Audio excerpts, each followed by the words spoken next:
Me gustaría hablarles acerca de la investigación clínica con los implantes dentales Beacon. He estado trabajando con el sistema durante años y ahora estoy aquí para mostrarles nuestra experiencia en el Implant Dentistry Center.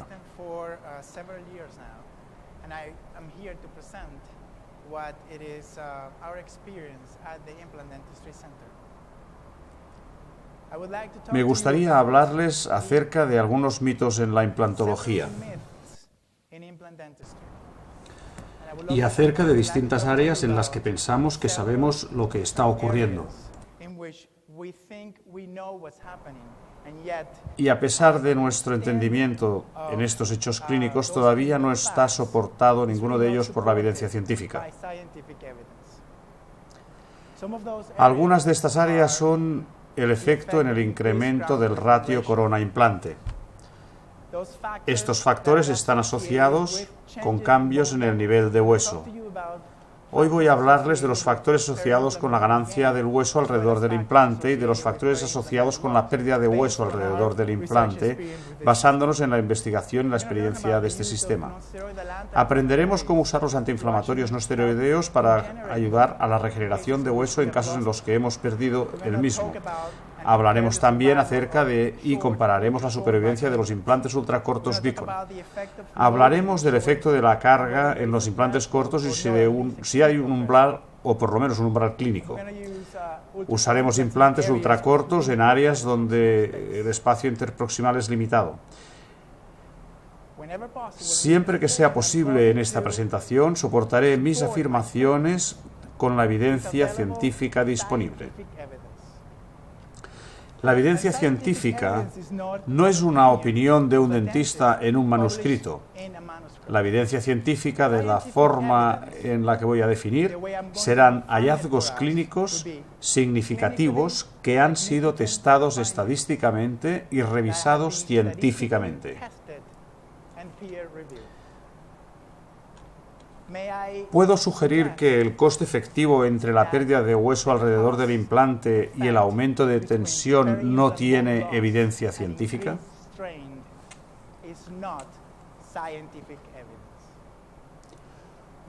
¿Puedo sugerir que muchas de las cosas que supuestamente hemos comprendido durante años en implantología no están soportadas por evidencia científica? Vamos a mirar algunas de estas cosas en detalle. Algunos de los conocimientos adquiridos en nuestra formación dental son que un ratio corona-implante grande nos llevará a la pérdida de hueso alrededor del implante, que necesitamos ferulizar implantes para proteger el hueso. Esto es como si tuvieras osteoporosis y fueras al médico y el médico te dijera que necesitas estar en la cama. Elevar las piernas y atarlas entre ellas porque puedes perder hueso si estás sobrecargando tus huesos. Ningún médico evitará cargar los huesos.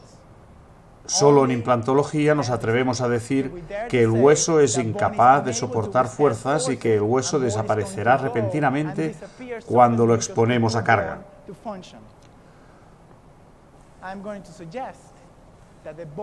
Voy a sugerir que el hueso en el maxilar y en la mandíbula es exactamente igual que el hueso en el resto del cuerpo. Si lo usas, lo mantienes. Si no lo usas, lo perderás. Voy a sugerir que algunos de los sistemas de implantes fueron diseñados para perder hueso hasta la primera espira. Así es como fueron diseñados. Este sistema de implantes fue diseñado para tener hueso coronal en la interfase del implante pilar. Y este es el motivo por el que tiene hueso en este área en particular. Nos han dicho que las mayores fuerzas de masticación fueron creadas con unas prótesis sobre implantes, pero nosotros sabemos que todas las investigaciones dicen lo opuesto, que las mayores fuerzas de masticación ocurren en humanos con dientes naturales y que las fuerzas excesivas llevarán a la pérdida de hueso alrededor del implante, a pesar de que todas las investigaciones sobre el tema dicen que no se han demostrado la relación entre la pérdida de hueso alrededor del implante con el incremento de cargas.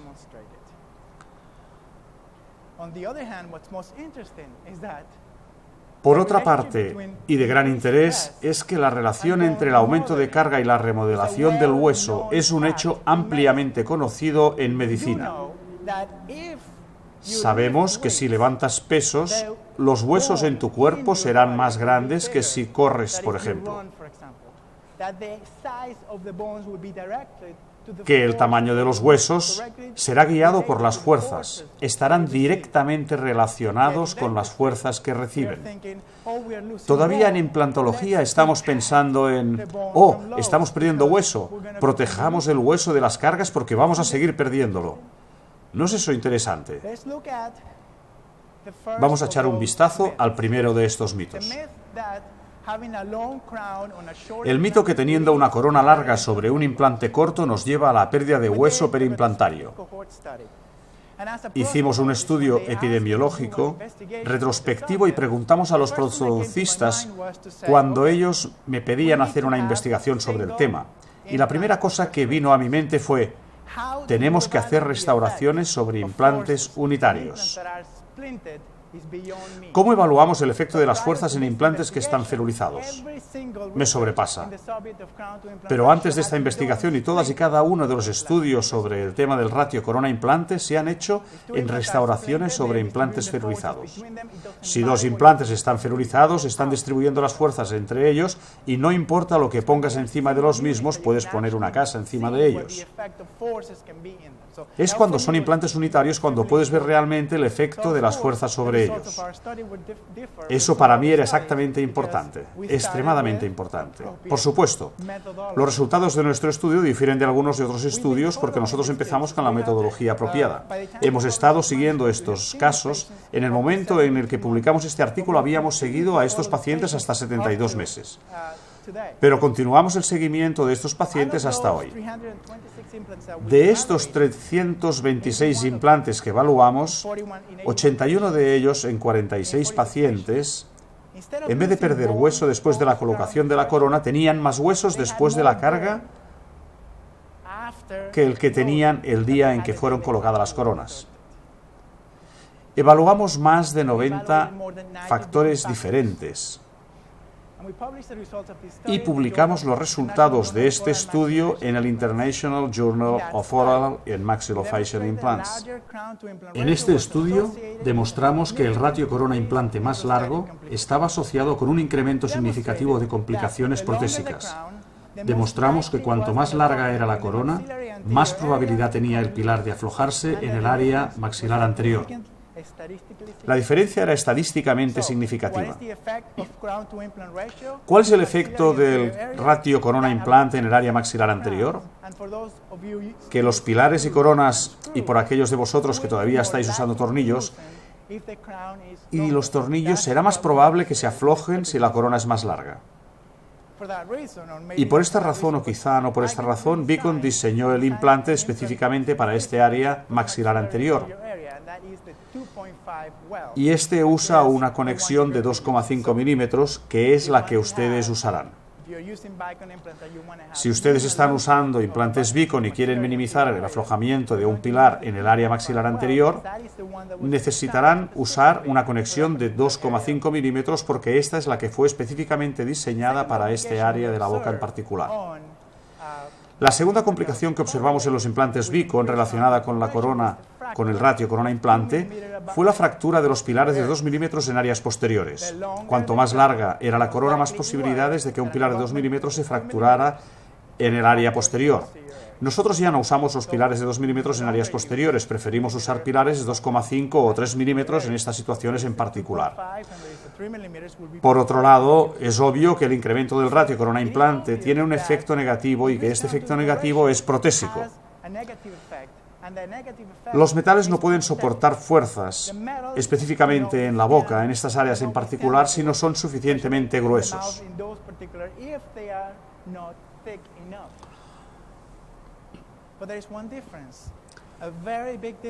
Pero hay una diferencia muy grande entre metal y madera,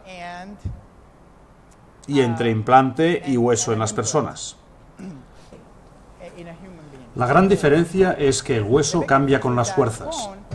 Cuando fuera que estuvieran diseñando este particular implante, no fueron a un catálogo de Black & Decker para ver qué tornillo se estaba usando en la madera y usarlo en la boca. Diseñaron un implante para colocarlo en el hueso. Y a diferencia del metal, el hueso se puede reforzar o debilitar. A diferencia de la madera, el hueso se puede reforzar y cambiar su arquitectura respondiendo a las fuerzas. Y esto es exactamente lo que pasó y el por qué nosotros encontramos esto en ratios de corona implante elevados. Ratios de corona implante por encima de 4,95, esto significa que la corona era casi 5 veces más larga que el implante en hueso, no tenía ningún efecto estadísticamente significativo sobre el hueso. ¿Por qué? Porque descubrimos lo que ya era conocido en medicina durante todos estos años, que las fuerzas son buenas para el hueso.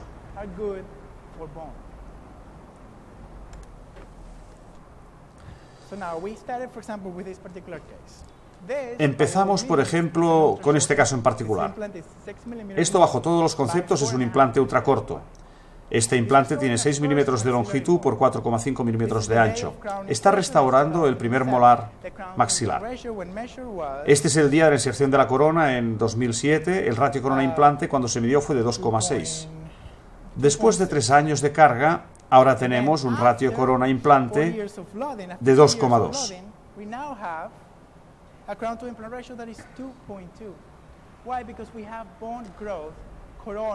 ¿Por qué? Porque hemos tenido crecimiento coronal en la interfase implante-pilar. En vez de perder hueso durante los 3 años de función, lo que ha ocurrido es exactamente lo contrario. Crecimiento de hueso en respuesta a la carga. ¿No es esto exactamente lo que pasa en cualquier parte del cuerpo? ¿No es esto lo que pasa exactamente lo que pasa cuando nosotros levantamos cargas? La explicación aquí es que si las fuerzas masticatorias que tienen una cierta intensidad las distribuimos sobre una superficie muy larga, como un implante largo o sobre un implante corto, tendremos más intensidad de carga en el hueso circundante de un implante corto que en uno de largo. Es la ley de Wolf. Por lo que con los años hemos cambiado nuestro plan de tratamiento para adaptarlos al paciente. Cuando el paciente vino para este tratamiento en particular tenía 5 milímetros de hueso y ella había visitado a varios dentistas en la ciudad y todos les dijeron que necesitaba, en este punto y hace varios años, un levantamiento de senos externo y un implante de 5 kilómetros de largo. ¿Puedo sugerir que deberíamos tener 2 planes de tratamiento distintos? Los planes de tratamiento para los pacientes que queremos mantener en nuestras consultas y los planes de tratamiento para nuestras exmujeres y exmaridos. Si tu exesposa o exmarido viene a tu consulta con un caso como este, te diremos: tenemos que cogerte un trozo de tu cadera y te lo colocaremos justo allí. Y entonces te colocaremos un implante especial para ti de 5 kilómetros de largo. De repente, por supuesto, en un primer molar maxilar habrá algunas fuerzas, pero no las suficientes para mantener el hueso de un implante de 5 kilómetros de largo. Ella o él perderá hueso debido al poco uso. Esto es porque no es necesario, porque tú no necesitas un implante de 5 kilómetros de longitud para soportar fuerzas en un primer molar. Después tendrás que hacer una terapia de tejido periimplantar muy dolorosa.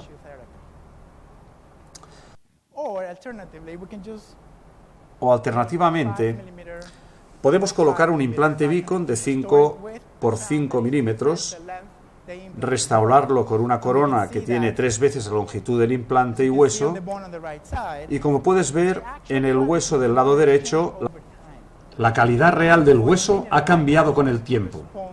Se ha mineralizado en respuesta a las fuerzas masticatorias.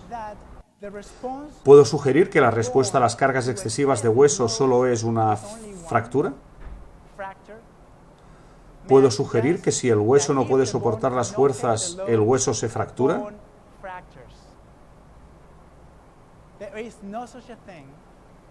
No ocurre esto en la pérdida de hueso hasta la primera espira porque el hueso fue sobrecargado mágicamente en la parte superior del implante y decidió que en ausencia de movimiento iba a desaparecer en una sola espira. Esto no se escucha en ningún lado excepto en implantología.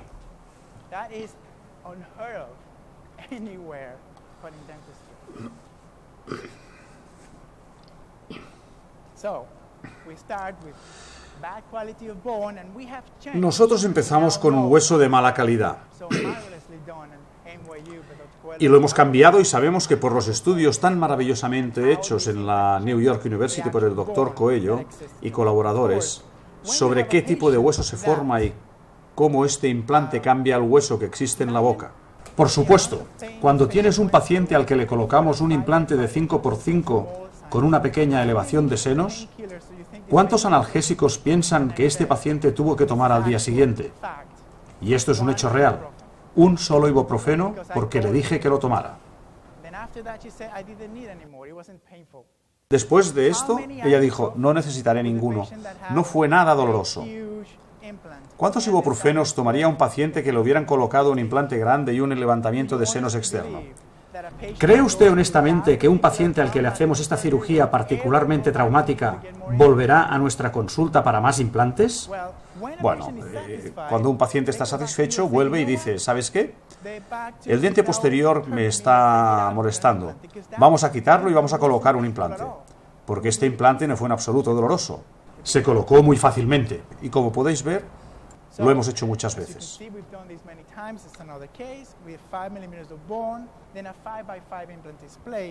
Este es otro caso, tenemos 5 milímetros de hueso y colocamos un implante de 5x5 y lo restauramos. Y esto es 3 años más tarde. No necesitamos ser un dentista para saber que el hueso después de 3 años está más mineralizado. Que hemos cambiado la anatomía y configuración de este hueso en particular cargándolo, lo que en definitiva es exactamente lo que ocurre en cualquier otra parte del cuerpo. Por lo tanto, tenemos una situación como esta. Podríamos colocar un implante más largo y esto es exactamente lo que hicimos en el área donde había más hueso. Ustedes estarán de acuerdo conmigo en que la mayor diferencia de este sistema de implante es básicamente la longitud. Usamos un implante más corto donde había menos hueso y uno más largo donde había más hueso. Si tuviera que volver atrás, habría colocado 2 implantes ultracortos por lo que he aprendido durante los años. Y esta fue la oclusión en este caso en particular. 4 años con esta oclusión. El hueso acabó siendo mejor en el implante ultracorto. No es necesario colocar implantes largos y fresar profundamente.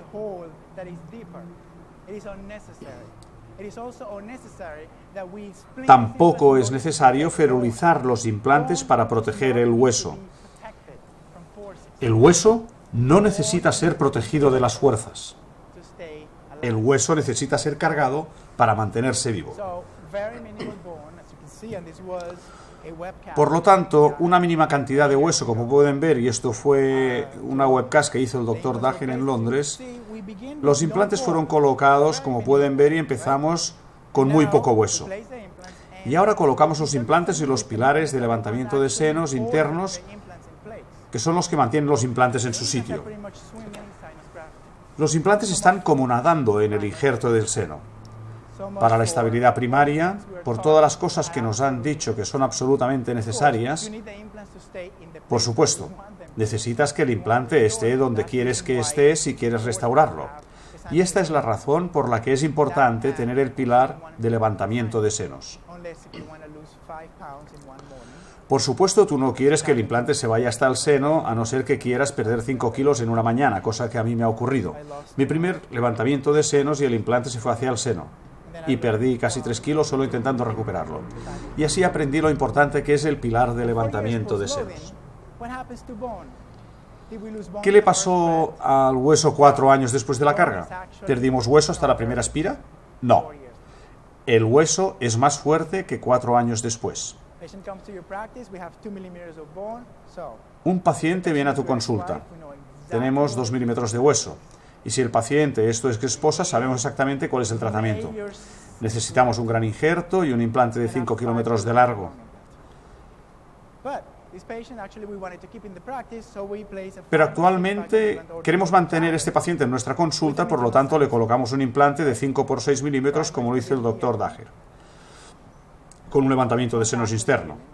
Bien, la estabilidad primaria, 6 meses después de la colocación del implante, y por supuesto situaciones como estas son las que se pueden regenerar completamente en el hueso, quieres dejar suficiente tiempo para que se reorganice y seamos capaces de cargarlo. 6 meses de cicatrización, hay una cantidad de hueso significativa y aquí se ve 2 años después de la inserción de la corona, con un tratamiento mínimo y máximos resultados. El paciente satisfecho. Así es como empezamos y el resultado final. Otro caso con 3 milímetros de hueso y levantamiento de senos al mismo tiempo de la colocación del implante. Como pueden ver, estamos utilizando el hueso remanente del paciente para soportar el pilar del levantamiento de senos. Esto es 6 meses después y esto es después de 4 años de carga.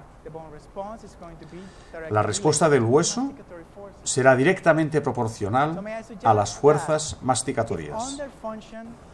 Puedo sugerir que bajo función no podemos romper la conexión entre el hueso y el implante, que bajo carga el hueso se endurece.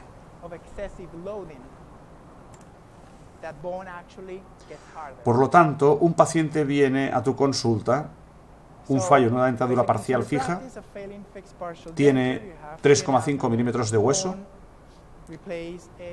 colocamos un implante Vicon de 5 por 6 con levantamiento de senos. Y este caso lo hice yo mismo. Lo dejamos cicatrizar. Esto es en el momento de la inserción de la corona. Y esto les permite ver algunas de las capacidades de que este sistema de implantes tiene en particular.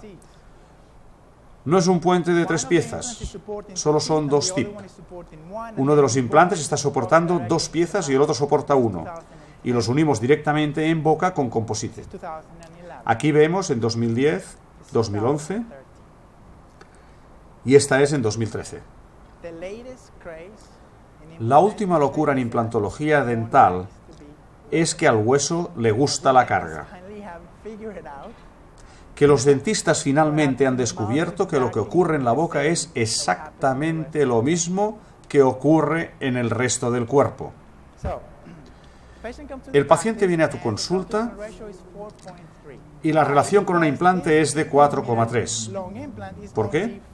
Porque este implante de 8 milímetros de largo tiene solo 4 milímetros de hueso. Está restaurando el primer molar maxilar. ¿Cuál será la respuesta del hueso cuando este paciente venga algunos años después de la inserción de la corona? 3 años después, el hueso ha crecido apical y coronalmente y el ratio corona-implante ya no es de 4,3, es de 2,76. ¿Cuál es el efecto de las fuerzas en el hueso? Si no pueden romper la conexión entre el implante y el hueso crecerá en respuesta a las fuerzas masticatorias.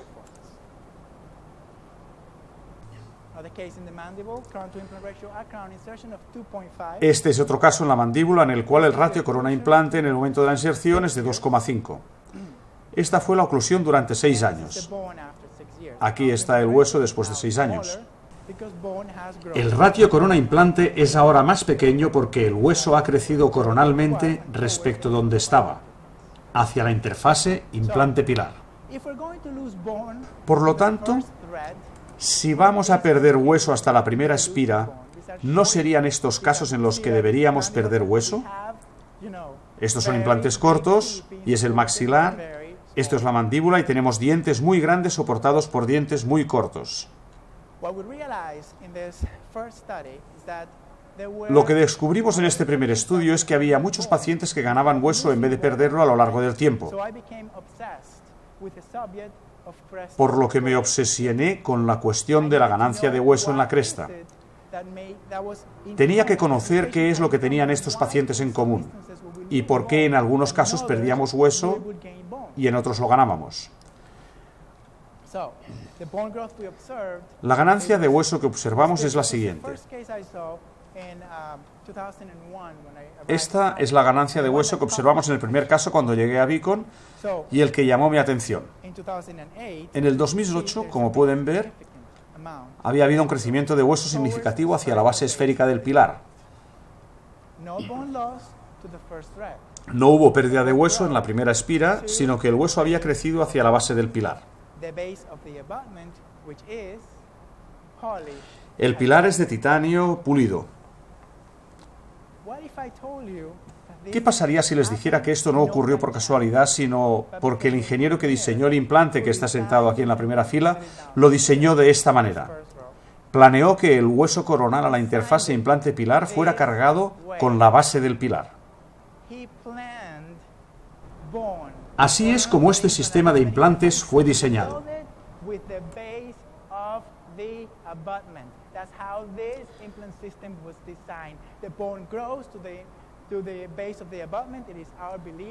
El hueso crece hacia la base del pilar porque las fuerzas se distribuyen hacia el hueso a través de la base esférica y a través de los tejidos blandos, como pueden ver en este caso particular. Así fue como fue diseñado. ¿Quieren saber por qué este sistema de implantes no tiene tornillo? Porque el ingeniero necesitaba el tornillo para tener un poste suficientemente pequeño para que su base esférica estuviera por encima del hueso y ser capaz de cargarlo. No tienes más espacio para un tornillo. Todo fue para el diseño de la base esférica y el hombro del implante para mantener el hueso. Este es un diseño que se llama Platform Switching de carga. Vamos a hablar de esto más tarde. Cuando llegué aquí en el 2001, pude ver lo que vi en el 2003. Vi que había alguna mineralización hacia la interfase implante-pilar. Para mí, viniendo de Harvard Dental School y trabajando con implantes dentales Straumann, fue una cosa tremendamente nueva. No me lo podía creer y dije, he estado trabajando con un sistema dental Straumann y nunca, durante todos estos años, nunca he visto este tipo de crecimiento óseo alrededor de aquellos implantes. Tampoco lo vi entre sí o en otro implante que estuve usando antes, y esto me dejó atónito. Este día aprendí que el crecimiento del hueso es una droga y yo soy adicto a ella. Asistí a grupos de crecimiento de hueso que tenía Beacon e íbamos todos los viernes y decíamos, sí, soy un adicto al crecimiento óseo y no puedo vivir sin ello.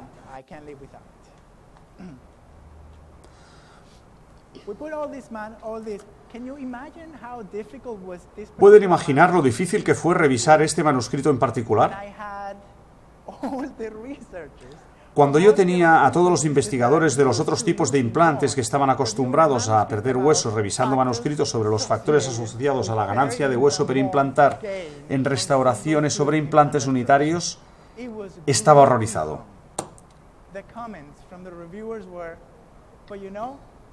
Los comentarios de los revisores eran horribles. Pero ¿saben qué? No se puede argumentar frente a imágenes radiográficas. ¿Hay o no hay? Encontramos que de los 90 factores que fueron correlacionados con el cambio de nivel de hueso perimplantar, 13 estaban relacionados con pérdida de hueso y 10 con ganancia de hueso. Encontramos que los factores que estaban asociados con la pérdida de hueso en análisis multivariables estaban asociados con la existencia de composite en la base esférica del pilar. Si llevas los composites hacia la base esférica del pilar, pierdes hueso. Este fue el primer predictor fuerte de la pérdida de hueso perimplantar en este sistema de implantes en particular. Si sacas un diente adyacente, vas a perder hueso en este lado del implante.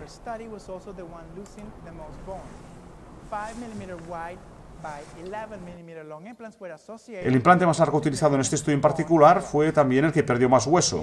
El implante de 11 milímetros de largo por 5 milímetros de ancho estaban asociados con una pérdida de hueso significativa. El tratamiento en la superficie de los implantes de titanio Plasma Spray que Beacon usaba anteriormente tenían más posibilidades de perder hueso. Los pacientes con profundidades de sonda elevadas casi llegaron a la significación estadística. Y creo que la explicación de esto va asociada a la historia de la enfermedad periodontal. Así es como lo he aprendido durante los años. Algunos pacientes simplemente son propensos a la pérdida de hueso y estos pacientes con historia de enfermedad periodontal pierden un hueso solo con mirarlos. ¿Cuáles eran los factores asociados con el efecto exactamente opuesto? ¿Cuáles fueron los factores asociados con el crecimiento de hueso crestal? Un factor fue el recubrimiento de hidroxiapatita en los implantes. Si el implante está recubierto con hidroxiapatita, tiene significativamente más probabilidades de ganar hueso. Otro factor era la presencia de una base esférica de titanio. Los implantes que tenían dentadura natural antagonista tenían significativamente más probabilidades de ganar hueso comparados con los que tenían restauraciones de implantes como antagonistas. 5×8. Aquí estamos. Encontré que el implante más largo utilizado era el que perdía más hueso. 5×11. Y encontré que el implante de 5×8 pierde significativamente menos hueso y que es el que significativamente tiene más probabilidades de ganar hueso. Así es como lo racionalicé. A partir de este implante fui al Dr. Morgan y le dije: ¿sabes lo que me has estado diciendo durante todos estos años, que los implantes cortos son mejores? Acostumbraba a pensar que los implantes cortos eran tan buenos como los implantes largos. Y ahora sé que los implantes cortos son mejores para mis pacientes. ¿Por qué todavía no sabemos esto en implantología dental? Porque como estamos usando implantes de 5 kilómetros de largo y los ferulizamos entre ellos para proteger el hueso de las fuerzas, el único hallazgo clínico que observaremos será la pérdida de hueso. Esto es debido a que estamos creando y replicando un ambiente propicio a la pérdida periimplantar. El otro factor que fue una completa sorpresa fue la ingesta diaria de antiinflamatorios no esteroideos. Los pacientes que toman una aspirina diaria para la prevención cardiovascular o cualquier otro antiinflamatorio no esteroideo para el tratamiento del dolor articular tenían significativamente más probabilidades de ganar hueso alrededor del implante Beacon.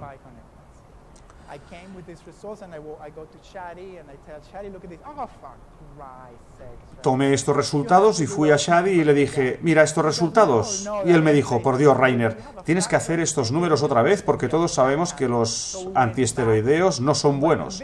Porque cuando tienes una fractura y los tomas simplemente no cierra. No puede ser. Por lo que revisamos los datos y lo que me convencí fueron las radiografías y puse las radiografías de los pacientes que tomaban antiinflamatorios y las de los pacientes que no los tomaban y se vería claramente la diferencia. Por lo tanto, el primer factor asociado con el crecimiento óseo fue el recubrimiento del implante con hidroxiapatita. Los implantes con recubrimiento de hidroxiapatita tenían significativamente más probabilidades de ganar hueso y los implantes con recubrimiento de TPS tenían significativamente más probabilidad de perder hueso. La observación de que los implantes con recubrimiento de hidroxiapatita tienen más probabilidades de ganar hueso no es nueva. Fue reportada en 1990 en varios estudios en animales. El típico crecimiento de hueso que observas en un implante con recubrimiento de hidroxiapatita es crecimiento de hueso en este recubrimiento de hidroxiapatita. Por ejemplo, lo puedes ver en esta área de aquí. Todo un implante tiene recubrimiento de hidroxiapatita y puedes ver mineralización hacia el recubrimiento de hidroxiapatita. Esta es una mineralización que se replica, como pueden ver, en varios pacientes. Esto es un CIP, una corona integrada al pilar, en un implante Beacon de 5×6 de longitud con recubrimiento de hidroxiapatita. Y está masticando contra dientes naturales. Este es un segundo molar maxilar. ¿Qué va a pasar en hueso tipo 4 cuando tenemos un implante corto y que está ocluyendo y está recibiendo todas las fuerzas extra? Ya tenemos pérdida de hueso hasta la primera espira cuando insertamos la corona, ¿cierto? ¿Qué va a pasar? ¿Vamos a continuar perdiendo hueso hasta la segunda espira? Vamos a ver qué ocurre en este caso. Esto es 6 años después. No pinté este hueso de blanco. El paciente empezó la función. Y para aquellos de vosotros que piensan que seleccioné el mejor ángulo para hacer estas dos radiografías, aquí podéis ver 2008, 2009, 2013. Crecimiento óseo lento pero constante. Esta es la oclusión. Y podéis ver aquí que una de las limitaciones de un implante corto es que no reconstruyes los tejidos blandos por encima del mismo. Si no tomas una porción de la cadera de una persona, no lo puedes construir. Incluso si tomas una parte de la cadera de una persona, podrías no ser capaz de construirlo. Pero ¿entendéis lo que os estoy diciendo? Una de las limitaciones de un implante corto, si no haces injerto, es que no puedes reconstruir el contorno, lo que podría permitir el atrapamiento de comida en esta zona. Pero dejadme que os pregunte esto. ¿Cuántos de esta sala elegirían colocar un bloque de injerto aquí y un implante más largo en vez de un implante corto y una simple corona unitaria como esta? ¿Cuántos de vosotros elegirán el injerto? ¿Y por qué no hacemos lo mismo a nuestros pacientes?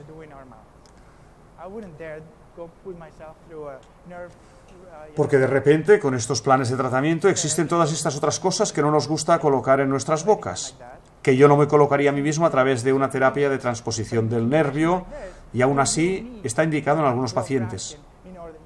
Pero en situaciones como esta, ¿necesitas tener injerto óseo? No.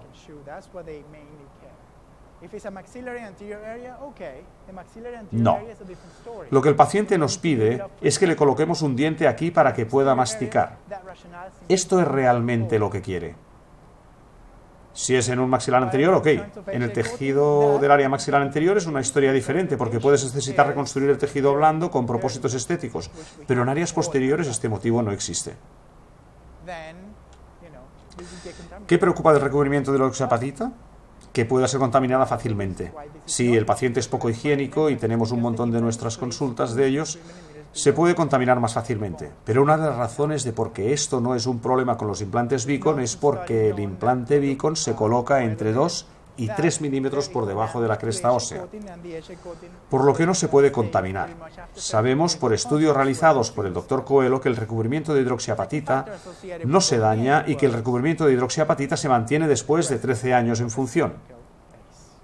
Estos fueron los estudios retrospectivos. El segundo factor asociado con el crecimiento óseo fue la presencia de una base esférica.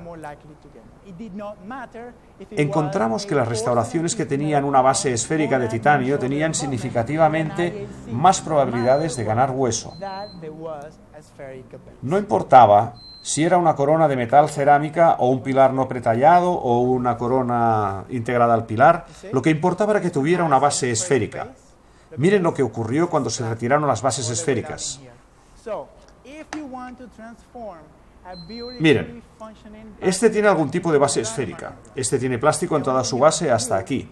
Por lo tanto, si quieres transformar un implante Vicon que funciona perfectamente en otro implante, la única cosa que tienes que hacer es colocar plástico en la base del pilar y entonces tendrás pérdida de hueso hasta la primera espira.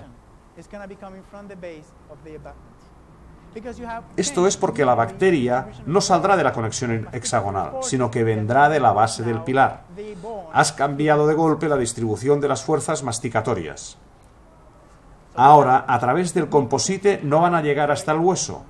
Vimos una probabilidad significativamente más alta de pérdida ósea en estos implantes que fueron restaurados con bases esféricas de composite.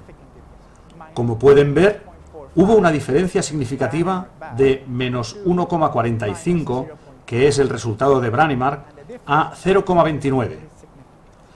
La diferencia es estadísticamente significativa.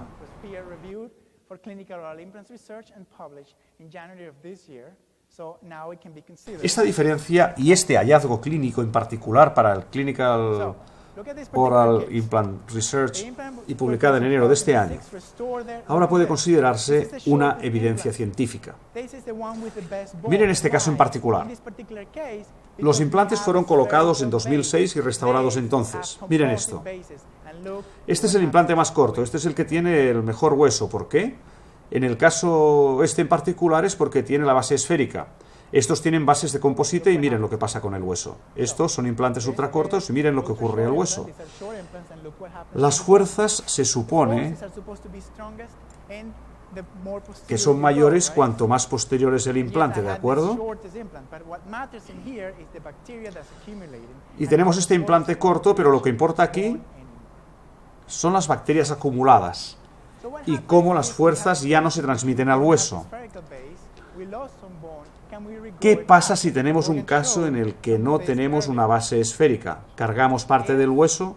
¿Podemos hacerlo crecer otra vez? El doctor Morgan me enseñó algo de esto anteriormente.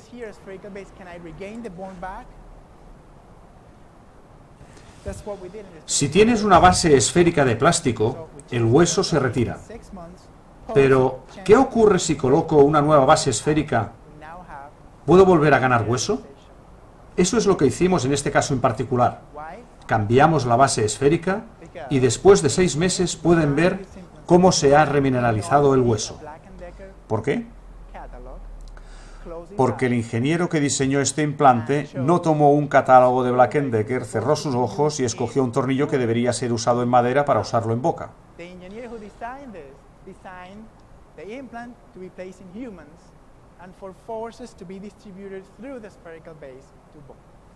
El ingeniero que diseñó este implante diseñó el implante para ser colocado en humanos y para distribuir las fuerzas a través de la base esférica hacia el hueso.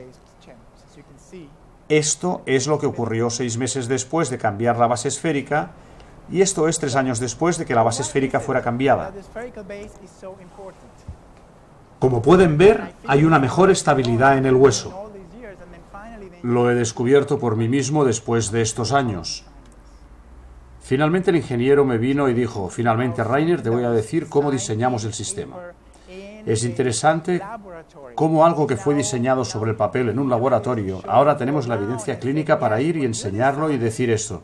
Sí, lo que Mr. Driscoll diseñó en aquel laboratorio ahora está en boca de pacientes y está dando los resultados esperados.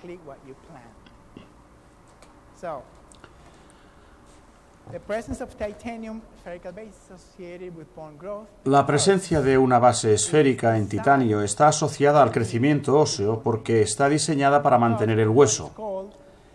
Esto es por lo que la llamamos cambio de plataforma con carga. El concepto de cambio de plataforma con carga es para transformar la porción transcrestal de un implante en una estructura de transferencia de carga. Sabemos que en sistemas de implantología convencional tenemos pérdida de hueso hasta la primera espira. Pero la primera espira es también la zona del implante en la que tenemos el hueso cargado bajo presión y la interfase de implante pilar. Estos implantes para todos los propósitos fueron diseñados para tener hueso hasta la primera espira. Es un milagro cuando tienen hueso más arriba, cuando tienen hueso por encima de la primera espira.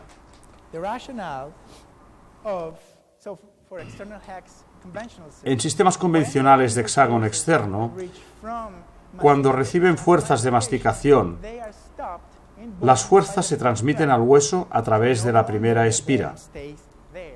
No importa si el hueso está allí, así fue como fueron diseñados. En cambio, en el cambio de plataforma convencional, no es físicamente posible la carga del hueso por parte del pilar. ¿Por qué? Porque el pilar es más pequeño que el implante, y todas las fuerzas masticatorias del paciente no serán capaces de cargar el hueso en este área en particular. Alcanzarán el hueso justo aquí si el implante tiene una superficie rugosa, pero no es físicamente posible cargar el hueso coronal. No hay hueso coronal a la interfase implante pilar en estos casos porque no se está cargando el hueso en esta zona. El hueso solo se mantiene si se carga, si lo cargamos. El objetivo del cambio de plataforma con carga es cargar el hueso coronal a la interfase implante pilar. De la misma manera, este hueso es cargado apicalmente a esta espira. El cambio de plataforma con carga fue diseñado con 2 elementos. El primer elemento necesario es: si quiere tener hueso coronal a la interfase implante pilar, se necesita espacio. Necesitamos tener espacio. Si el implante y el pilar son del mismo tamaño, no hay espacio para el hueso coronal en la interfase implante pilar.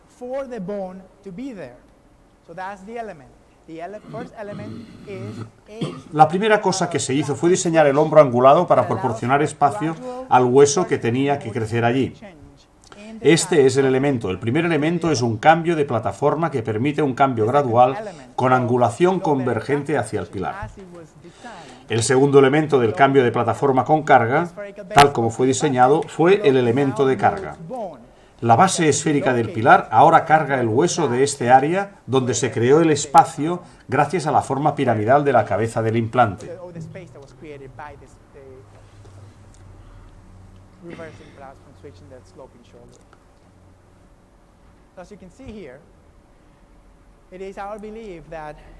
Como pueden ver aquí, Beacon tiene hueso coronal en la interfase implante-pilar porque puede ser cargado y mantenido en este espacio. Ahora, ¿la base esférica del pilar carga realmente el hueso? Este supuesto fue estudiado por el Journal of Prosthetic Dentistry y publicado en 2010. En este estudio en particular, los investigadores colocaron implantes Beacon y realizaron un estudio de elementos finitos y colocaron los implantes 1 milímetro por debajo de la cresta ósea, 2 milímetros por debajo de la cresta ósea o supercrestal. Solo cuando los implantes fueron colocados de 1 a 2 milímetros por debajo de la cresta ósea, se observó transmisión de fuerzas de la base esférica del pilar. Como pueden ver aquí, las mayores fuerzas, la concentración, no fue en la primera espira, fue en la base del pilar. Y así fue como fue diseñado. Así fue como el ingeniero diseñó este sistema de implantes. Encontramos mayor estrés óseo en la base del pilar y en el hueso en contacto con esta base esférica.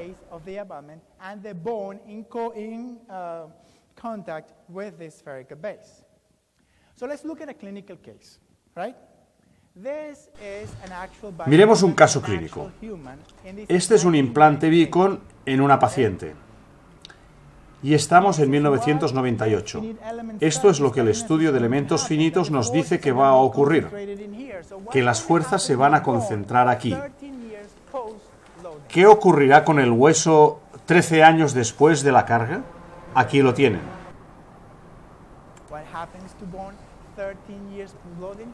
¿Qué le ocurrió al hueso después de 13 años de carga? Que fue estimulado donde se han acumulado las fuerzas de carga. Esta es una base esférica pulida. Ahora voy a analizar este pesado manuscrito y algunos de los comentarios de los revisores. Algunos de ellos no son comentables.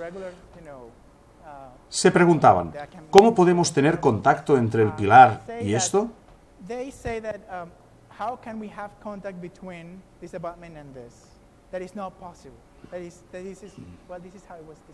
Esto no es posible.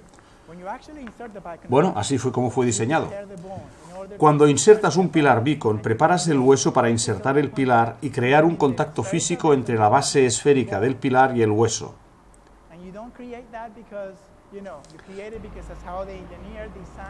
Y lo creas porque así fue como fue diseñado por el ingeniero que lo hizo. Lo que he aprendido a lo largo de los años es que no solamente sucede así, pero en los casos en los que no tienes hueso para empezar el proceso, el contacto se puede generar a lo largo de los años, o el crecimiento y la mineralización, solo con la distribución de fuerzas, desde la base esférica. ¿Es esto distinto? Absolutamente. Bienvenidos a mi vida, intentando publicar estos manuscritos y tratando de educar a los revisores. De todas formas, como pueden ver en estos 9 años después de la inserción de la corona, lo que le ocurrió al hueso es que está significativamente más mineralizado y más cerca de la base esférica del pilar. Esto es 13 años después.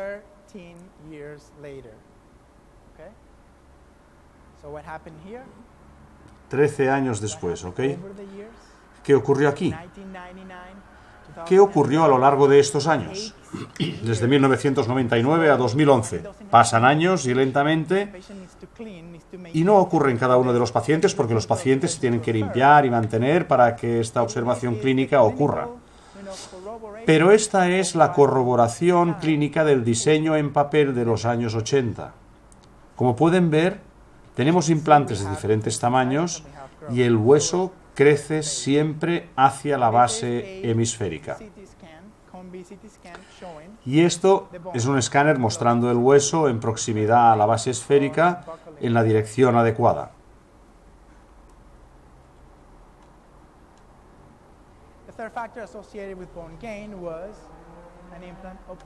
El tercer factor asociado con el crecimiento óseo fue cuando el implante se oponía a un diente natural.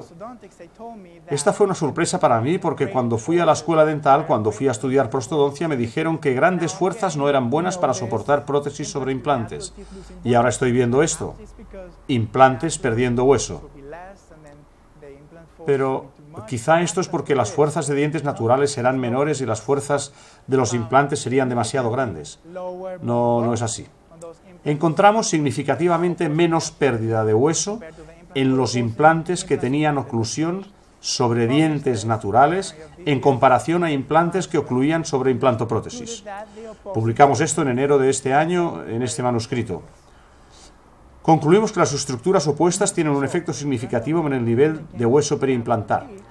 Los implantes que ocluían contra dientes naturales tienen una probabilidad significativa de ganar más hueso. Cuando lees un libro como este es un libro del Dr. Misch, lees afirmaciones como esta. Algunos autores han sugerido que la falta de propiocepción en implantes opuestos puede maximizar la carga alrededor de la prótesis soportadas por implantes. En casos parcialmente edéntulos, durante la parafunción, se crean fuerzas masticatorias más elevadas en implantoprótesis. Esta afirmación no está soportada por evidencia clínica. De una vez por todas, los implantes tienen menos propiocepción, pero tienen propiocepción. Los pacientes con implantes tienen propiocepción y se llama oseopercepción. La diferencia es el umbral a mínimas cargas. Básicamente, si tiene un paciente con un implantes versus dientes naturales, el paciente con prótesis sobre implantes no percibirá cargas por debajo de 3 newtons. La diferencia entre dientes naturales e implantes está entre 0,3 y 3 newtons o 0,1 y 3 newtons, dependiendo del estudio que analices.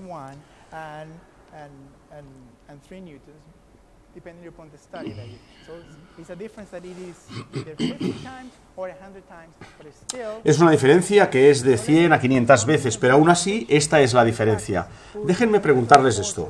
¿Cuántos de ustedes tienen pacientes en su consulta en los que el exceso de fuerza masticatoria sea de 3 newtons?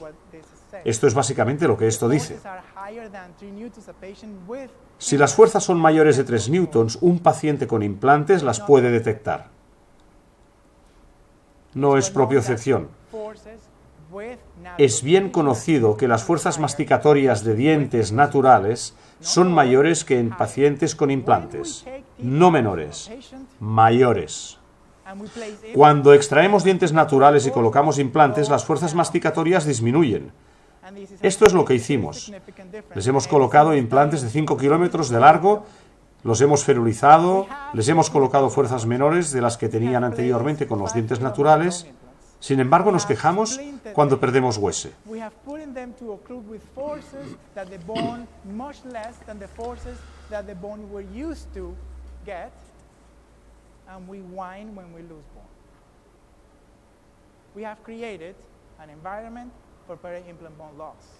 Hemos creado un ambiente para que se pierda hueso.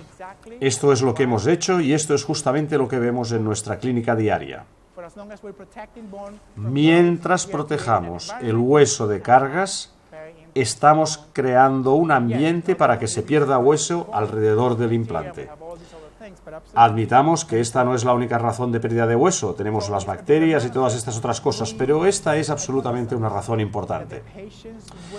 En este manuscrito en particular, la hipótesis fue que en pacientes con restauraciones sobre implantes que ocluían contra dientes naturales ganaban más hueso que aquellos pacientes con implantes que ocluían contra prótesis sobre implantes.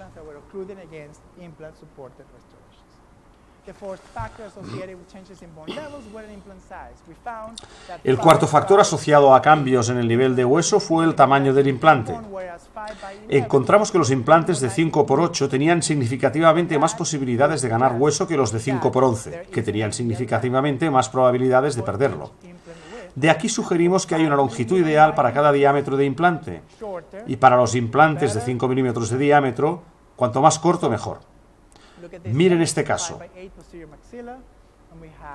Es un 5×8 en maxilar posterior. Y tenemos crecimiento de hueso bajo la base esférica. También encontramos que los implantes de 5×8 maxilares perdían más hueso que en la mandíbula. Encontramos que los implantes de 5×8 tienen más probabilidades de ganar hueso si están en mandíbula posterior. Fui suficientemente insano para hacer revisar este manuscrito a periodoncistas del Journal of Periodontology. El manuscrito fue publicado después de un largo proceso de revisión. No me rindo. No acepto rechazos sin estar soportados por evidencia científica. Los lucho. Cuando el editor es honesto, como lo es el editor del Journal of Periodontology, la ciencia prevalece. Publicamos que los implantes de 5×8 llevan a la estabilidad ósea en mandíbula posterior. Están asociados a una menor pérdida de hueso significativa en la mandíbula posterior.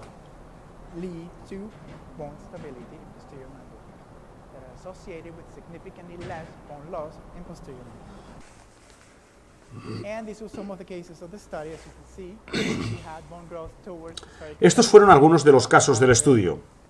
Tuvimos crecimiento de hueso hacia la base esférica después de algunos años de carga. Nuestros pacientes toman medicación por muchas condiciones diversas. Cuando vienen a nuestra consulta, siempre les preguntamos qué medicación están tomando. Si se lo preguntas, como lo hicimos en este estudio retrospectivo en particular, descubrirás que muchos de ellos no toman ninguna medicación, que las medicaciones que toman más frecuentemente nuestros pacientes son estatinas. Para la prevención cardiovascular, los pacientes toman medicación para disminuir el nivel de colesterol. Esta es la medicación más frecuente.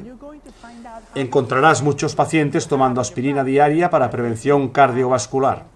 Se ven muchos en estos días.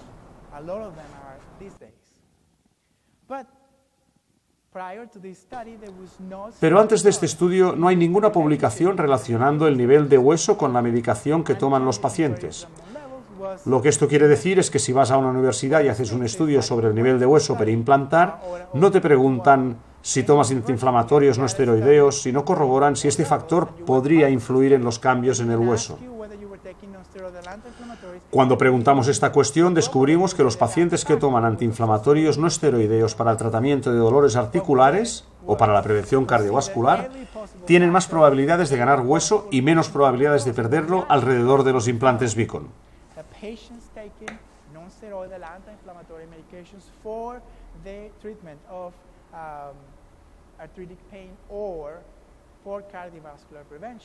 Were significantly more likely to gain bone, were significantly less likely to lose bone around Bicon implants, an effect that was specific to HA-coated implants. Este hecho fue más específico aún en los implantes con recubrimiento de hidroxiapatita. ¿Recuerdan el primer caso que les enseñé que me dejó impresionado en todo este tema? En este caso, el paciente se tomaba 8 ibuprofenos al día durante todo el estudio, durante toda la investigación. Aquí tienen este paciente.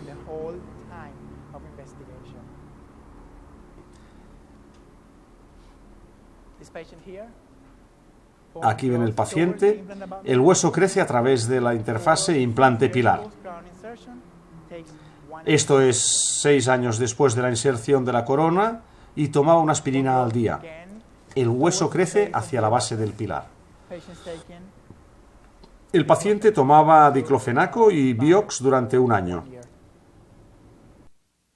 Miren esto. Mineralización significativa rodeando la base esférica, con el paciente tomando aspirina e ibuprofeno.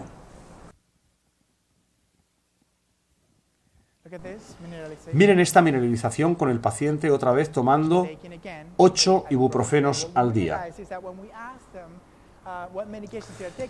Lo que descubrimos es que cuando les preguntamos qué medicación están tomando, no necesariamente les preguntamos qué cantidad están tomando.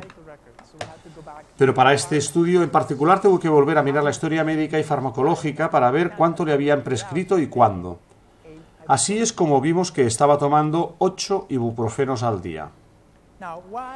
¿Por qué al tomar antiinflamatorios no esteroideos tiene efecto en el crecimiento del hueso? Pues resulta que esta es una evidencia conocida, no es nuevo. Sabemos que los AINE, antiinflamatorios no esteroideos, disminuyen la producción de prostaglandinas.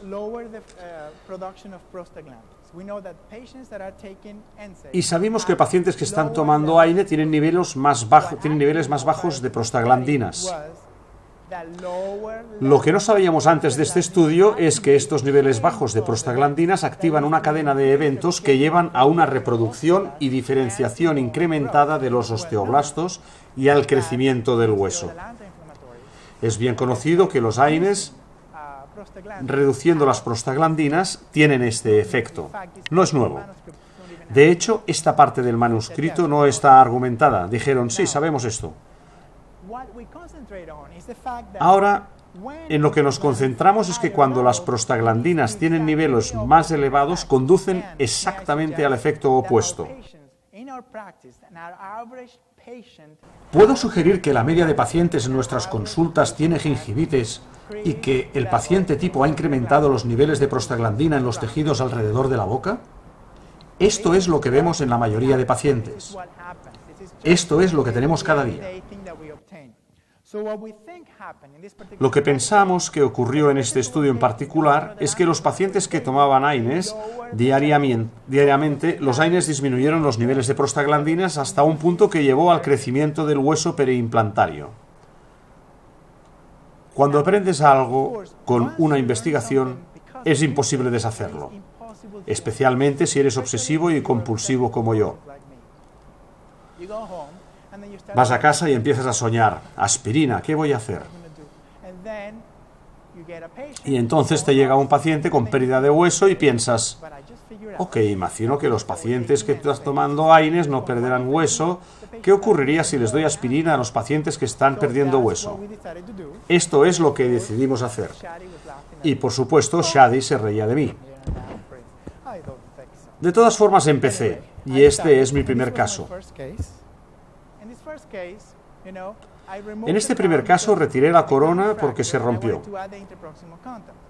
y quise aumentar los contactos interproximales. Saqué la corona, añadí el contacto interproximal y me fui a dormir a casa pensando, ahora tenemos contacto interproximal.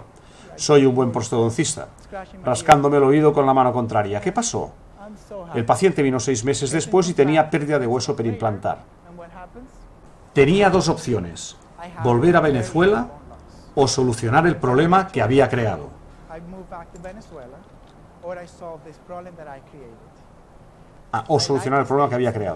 Me gustan los Estados Unidos y Venezuela tiene este presidente loco que espero que finalmente se vaya o le ayuden a marchar.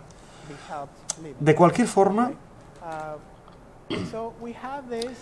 teníamos esta pérdida de hueso y ahora, ¿qué debo hacer? Sé que hay 5 factores asociados con el crecimiento del hueso. Sé que la presencia de la base esférica es necesaria. He aprendido que la ingesta diaria de aspirinas marca una diferencia. Y también he aprendido que el recubrimiento de hidroxiapatita, implantes ocluyendo contra dientes naturales y el tamaño del implante son importantes. Adivina qué pasa aquí. Este es un implante recubierto de hidroxiapatita. Está ocluyendo contra dientes naturales y es un implante de 5×8.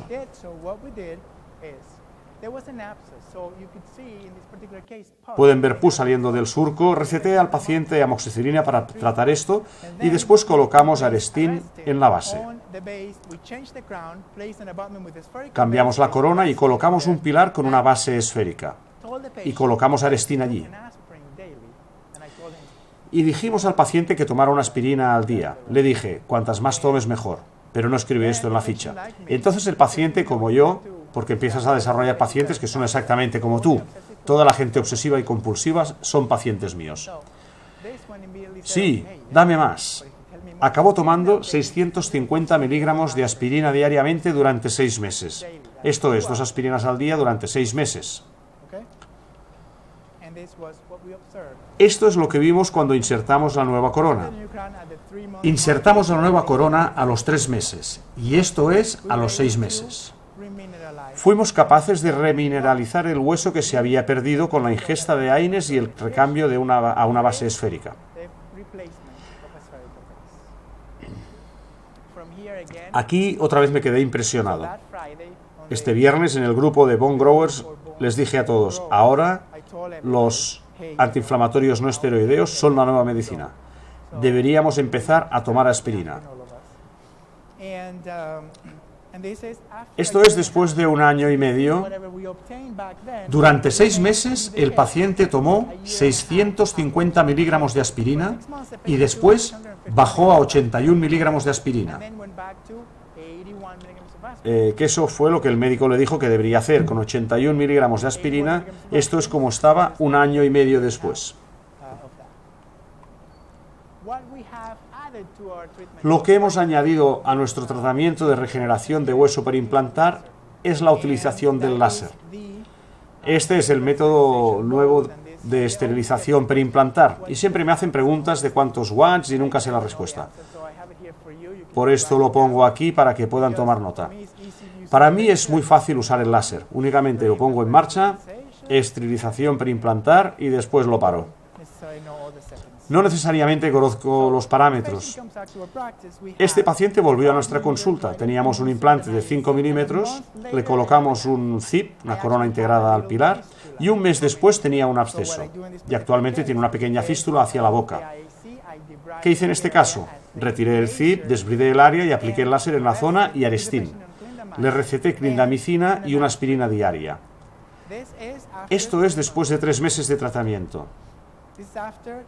Esto es 9 meses después del tratamiento y esto es antes y después. Esto es antes de la infección y después del tratamiento. Fuimos casi capaces de volver a la situación que tenía al inicio. Aquí es cuando inserté la corona y este es el resultado final después del tratamiento. Como pueden ver, hay una mejora significativa de la situación clínica.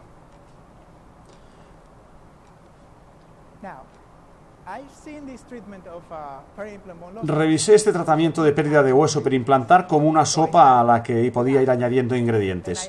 Empecé por la aspirina, después le añadí el láser, que funcionó bien, y el último ingrediente en la sopa es el concepto de resolvinas. En el último estudio retrospectivo encontramos que los pacientes que tomaban aceite de pescado y aspirina en combinación eran los que funcionaban mejor en crecimiento de hueso perimplantar. Aunque no había una diferencia estadísticamente significativa entre los pacientes que tomaban solo aspirina y los que tomaban aspirina y aceite de pescado, me llamó la atención. Por lo que fui a Medline y busqué aspirina y aceite de pescado. Y me salió este concepto particular. El ácido acetilsalicílico en combinación con omega 3 EPA forma resolvina E. Y el ácido acetilsalicílico en combinación con omega 3 DHA forma resolvina D. Las resolvinas son una familia de productos bioactivos que son antiinflamatorios. Hay un estudio animal que ha mostrado una mejora significativa en la pérdida perimplantar en ratones.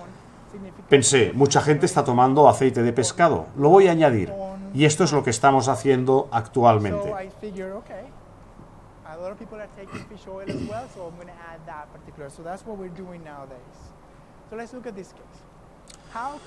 Miremos este caso. ¿Cómo podemos regenerar este hueso? La primera cosa que tenemos que entender es por qué perdimos el hueso que teníamos. Si no entendemos por qué perdemos el hueso, no podemos regenerar el hueso. Esta es la parte más importante.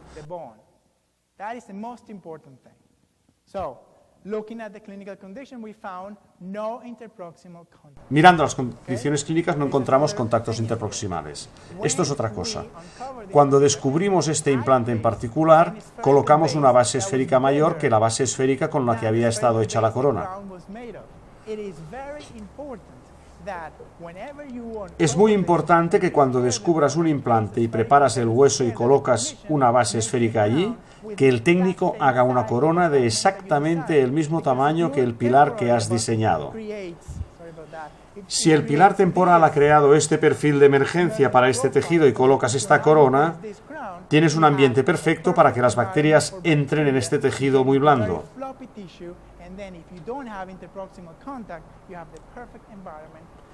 Si no tienes contacto interproximal, tienes un ambiente perfecto para la pérdida de hueso.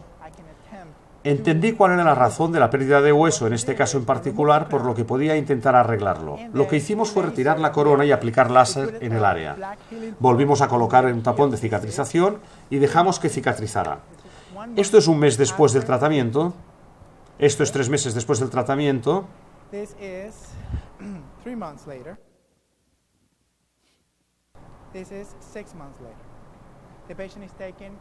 Esto es 6 meses después. El paciente está tomando 325 miligramos de aspirina y 1000 gramos de omega 3. En los Estados Unidos puedes recetar omega 3 y es exactamente 1000 miligramos para que lo tome el paciente, y esto es lo que hicimos. Pero simplemente le puedes decir al paciente que tome una cantidad suficiente de aceite de pescado para que llegue a este punto. Fuimos capaces, como pueden ver, de remineralizar el hueso. El paciente llegó de esta forma y hemos regenerado el hueso. Esto es lo que ocurre cuando concentras tus esfuerzos en investigar y mirar a los pacientes para aprender de ellos.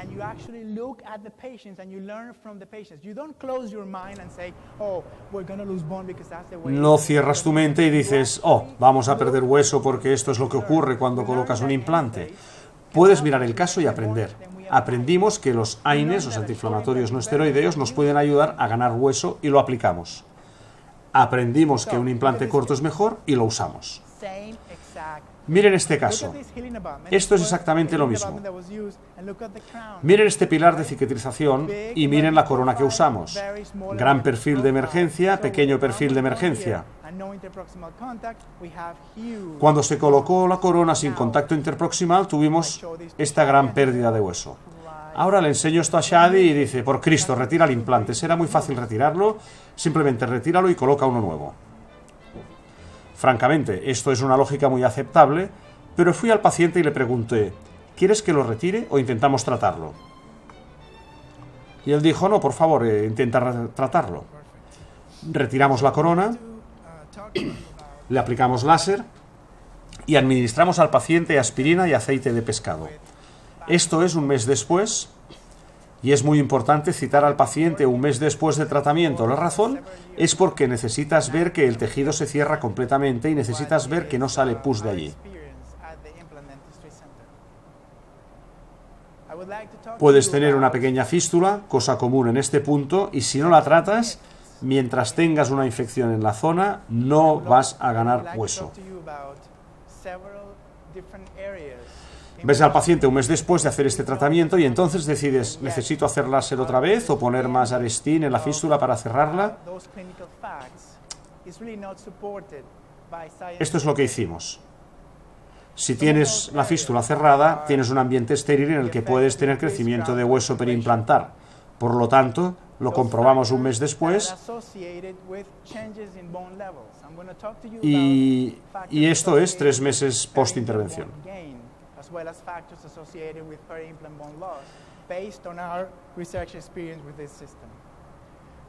Esto es 9 meses después. Después de 9 meses tuvimos una mejora significativa. Colocamos una nueva corona y lo que podemos ver al tener poste corto, tenía la base esférica más cerca del hueso, más contacto interproximal. Hemos identificado la razón por la que se perdió hueso y ahora la hemos tratado.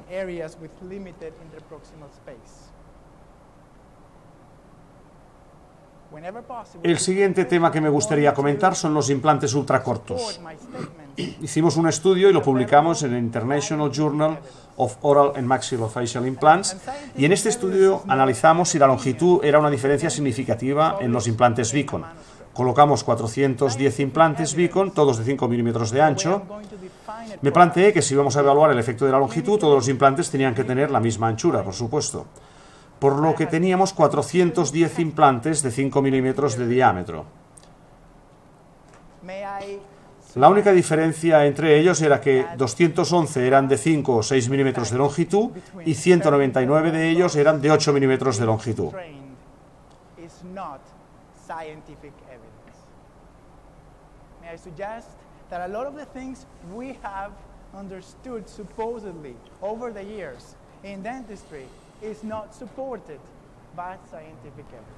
La mayoría eran implantes unitarios.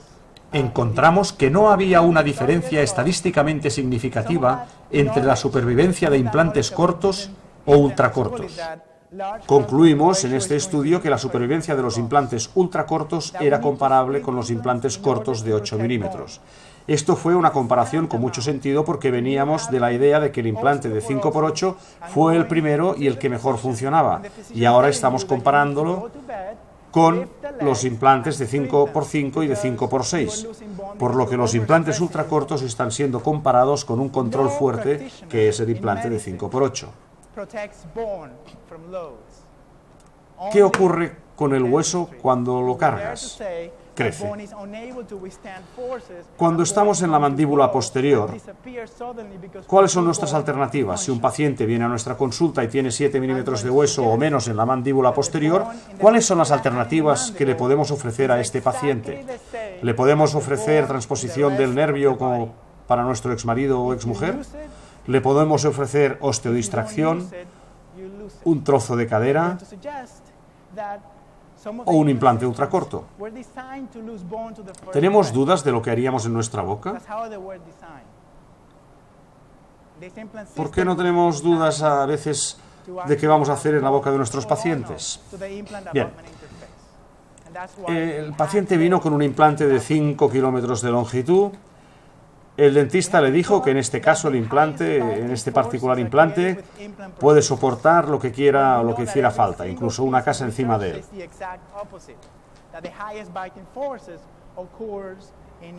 Le colocaron este implante largo,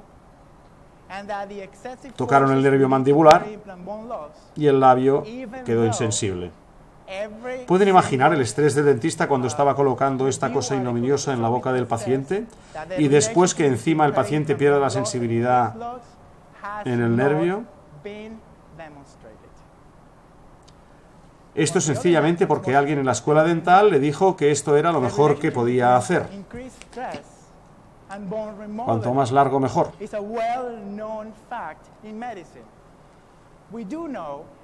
El paciente nos vino a ver y bueno, el paciente le dijo que tenía el mismo riesgo en el otro lado. Entonces vino y le colocamos 3 implantes Beacon de 5×6 milímetros. Esto es 3 meses después de su colocación, restaurando con implantes unitarios, y que pueden ver aquí, después de 3 años de carga, el hueso está mejor que antes de que las coronas fueran insertadas. Cuando miras la comparación actual, miras este caso en particular y lo ves en un escáner, esto es como se ve el hueso alrededor de este implante en particular 3 años después de la colocación de la corona. Si miras a este en el medio, es como se ve el hueso. Y la última, así es como se ve el hueso. ¿Cuáles son las alternativas? Podíamos haber colocado un implante mucho más largo, podíamos haber hecho esto o esto, pero ¿por qué?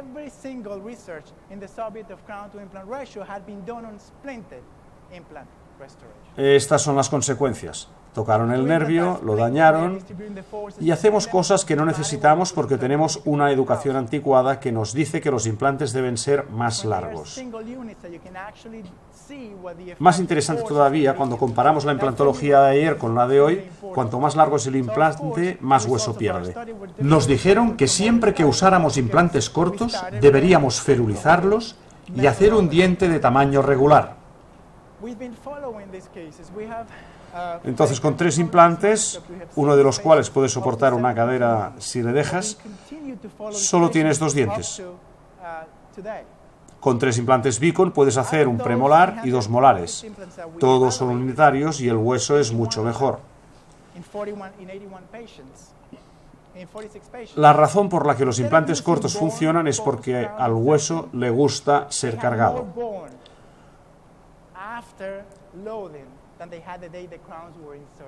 ¿Cómo definimos el exceso de carga en la implantología dental?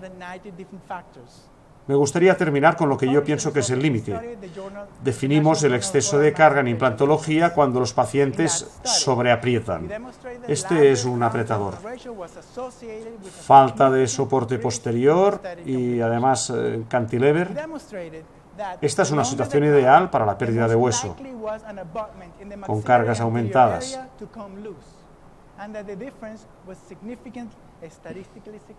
¿Qué ocurrió con esta restauración? Pues la restauración fracasó, se fracturó. ¿Qué ocurrió con el hueso? Lo que ocurrió es que el hueso resiste las cargas.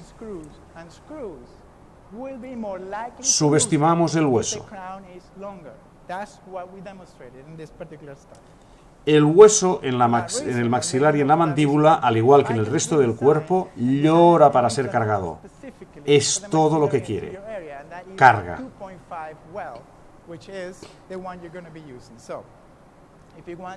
Creo que ya debería terminar aquí y les agradezco mucho su atención. Gracias.